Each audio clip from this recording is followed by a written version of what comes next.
sabar. Sabar guys. Sabar guys. Masih ada Bahrain, masih ada China.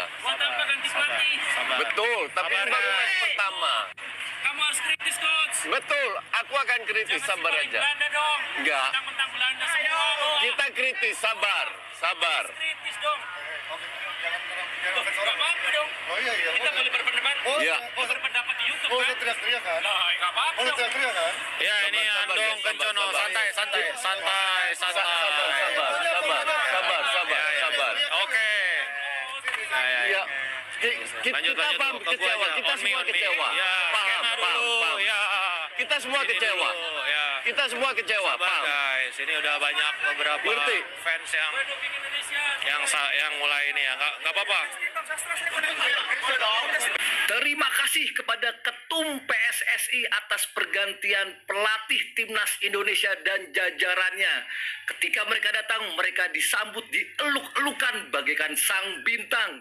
Dan hari ini kami sangat menikmati total football, Pak. Benar-benar total, dan terima kasih atas solusinya. Solusi atas kendala bahasa, kendala dalam ruang ganti, kendala-kendala yang lainnya, kendala kebiasaan. Terima kasih Pak atas solusinya. Jujur dari hati yang paling dalam, tidak ada kesalahan sedikit pun dari pemain. Mereka telah berjuang mati-matian di lapangan. Dan terima kasih juga tuh kepada komentator-komentator. Siapa tuh si Well yang terus menghina atas nama kritik kepada STY. Ini kan yang kalian mau, ini kan yang elu mau, dan diduga mungkin juga ini kan yang kalian mau, hai para juragan-juragan, ini kan yang kalian mau, ini kan yang kalian ingin lihat Timnas Indonesia seperti ini.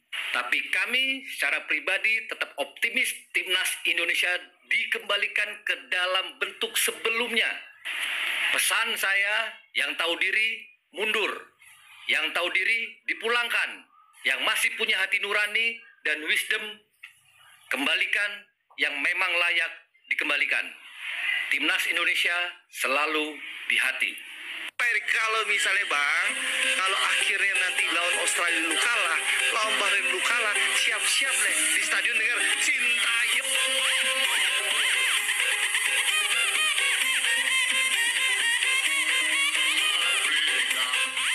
Sudah cakap jangan pecat Sintayong. Apa benda ni weh? Abang sangat kaget Timnas Indonesia bisa dibantai 5-1 oleh Australia. Jika kita bandingkan permainan Timnas saat ini dengan pertandingan tahun lalu di GBK, perbezaan yang sangat besar guys, terutama pertahanan. 15 minit pertama Indonesia bermain bagus. Serangkaian serangan dilakukan hingga pihak Australia tidak bisa keluar dari areanya. Jay Itzes mempunyai peluang mencetak gol namun diselamatkan oleh kiper. Dan yang paling mengecewakan adalah penalti Kevin Dix yang membentur mista gawang. Setelah itu permainan Indonesia menurun guys. Belanda demi Belanda amateur dilakukan oleh pemain Indonesia. Nathan memberi Australia penalti untuk gol pertama, diikuti kesalahan Miss Hilgers untuk gol kedua. Sekali lagi Nathan Belanda ball watching untuk gol ketiga, dan setelah itu Indonesia bobol 2 gol lagi dari sepak pojok. Para pemain timnas terlihat kelelahan dan tidak fokus. Lini tengah longgar hari ini dan Tom Hay tidak bermain seperti biasanya.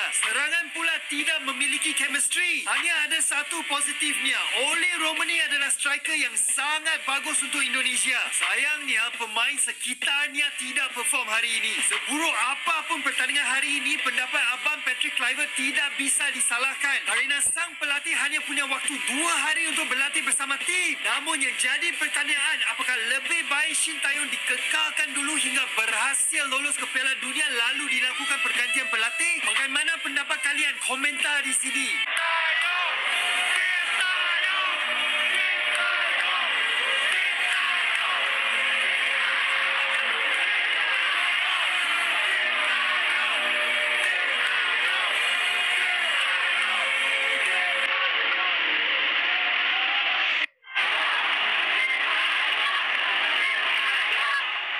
Iya, itulah yang kita saksikan bagaimana supporter Timnas Indonesia meneriakan nama seorang Sintayong di Sydney Alliance Arena.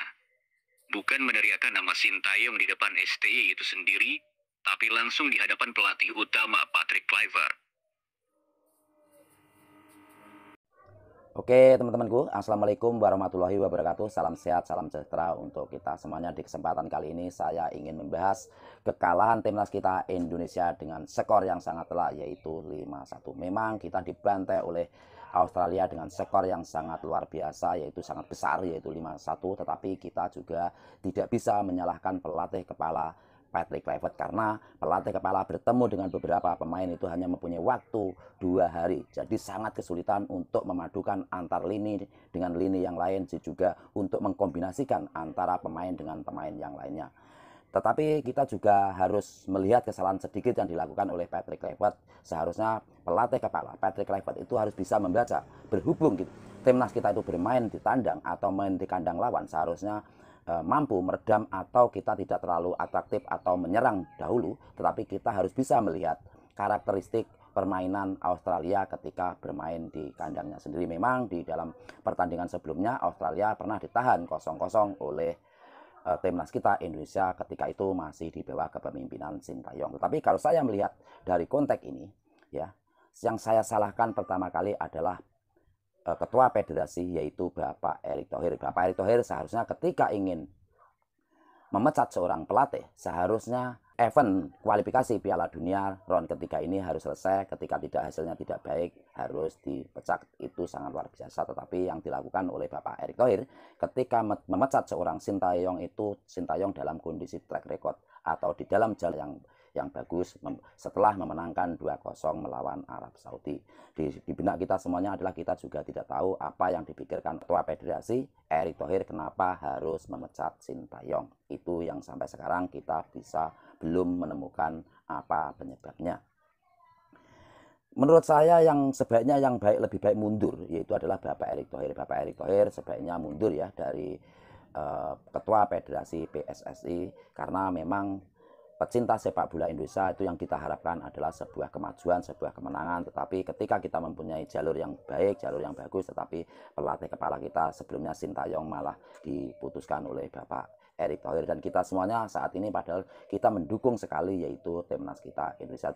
Dan saya ulang lagi, saya tidak menyalahkan salah satu pemain juga kepada pelatih kepala Patrick Kluivert, karena memang pada dasarnya Patrick Kluivert bertemu dengan pemain-pemain tersebut hanya mempunyai waktu 2 hari. Cuman ada kesalahan kurang cermat yang dilakukan oleh pelatih kepala Patrick Kluivert, yaitu terlalu berani menyerang di kandang lawan dengan menggunakan formasi 4-3-3. Seharusnya pelatih kepala Patrick Kluivert menggunakan formasi 5-2-2 seperti yang dilakukan oleh Sintayong ketika bermain di kandang lawan.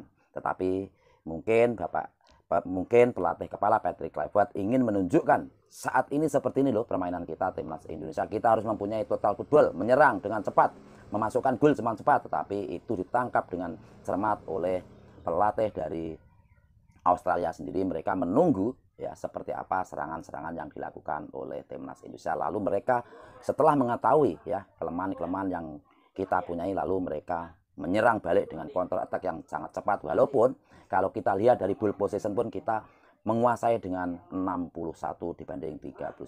Tetapi memang pertandingan bola itu yang kita pentingkan adalah kemenangan, bukan main cantik, bukan atraktif, bukan menguasai bola, ball possession, tetapi kita yang dicari adalah sebuah kemenangan. Menurut saya yang harus keluar dari persepak bolaan Indonesia yaitu adalah Bapak Erick Thohir selaku Ketua Federasi yang tidak cermat ya, dan hanya mementingkan politik, dan politik tidak menjaga situasi kondisi pecinta sepak bola apa yang diharapkan oleh semua kalangan pencinta sepak bola itu sendiri. Menurut saya Bapak Erick Thohir sebaiknya mundur dari Ketua Umum PSSI, biarkan diganti oleh orang yang lain yang lebih layak untuk memimpin PSSI. Cukup sekian dari saya. Sakit Kadir. Assalamualaikum warahmatullahi wabarakatuh. Salam.